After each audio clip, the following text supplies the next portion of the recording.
L'immigration, j'y entends beaucoup de plaintes qui ressemblent tellement à celles que j'entends dans tous les autres départements français que ça me pousse à avoir envie d'agir plus encore.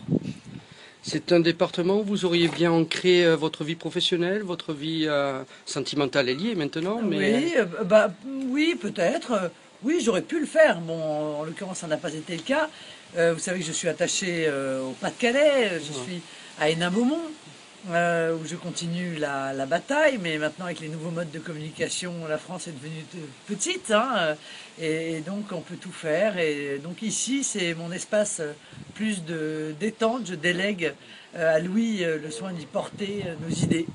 alors nous y reviendrons sur Perpignan. Vous parliez à l'instant de Hénin-Beaumont. L'ancien maire a été donc était en justice. Il a décidé, malgré les condamnations qui ne sont pas définitives, bien sûr, hein, il a décidé de se représenter au municipal. Qu'est-ce que ça vous inspire tout cela? Du dégoût, et en même temps, je pense que c'est révélateur du fait que la classe politique française est devenue complètement amorale.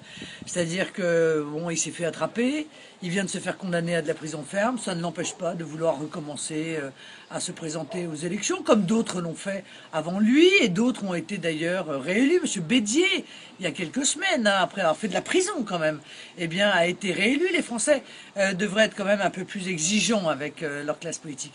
Mais ce qui est intéressant dans l'affaire d'Hénin-Beaumont, c'est que d'abord nous avons été les seuls en réalité à dénoncer dès le départ les frasques de monsieur d'Allongeville, les délits multiples qui ont été commis par lui. Il n'est pas le seul, il dénonce lui-même le Parti Socialiste et donc quelque part le Président de la République, car je vous rappelle quand même que le Président de la République a été 11 ans premier secrétaire du Parti Socialiste et qu'il savait évidemment pertinemment ce qui se passait dans la Fédération du Pas-de-Calais. S'il y a eu donc du financement illégal, M. Hollande ne pouvait pas ne pas le savoir.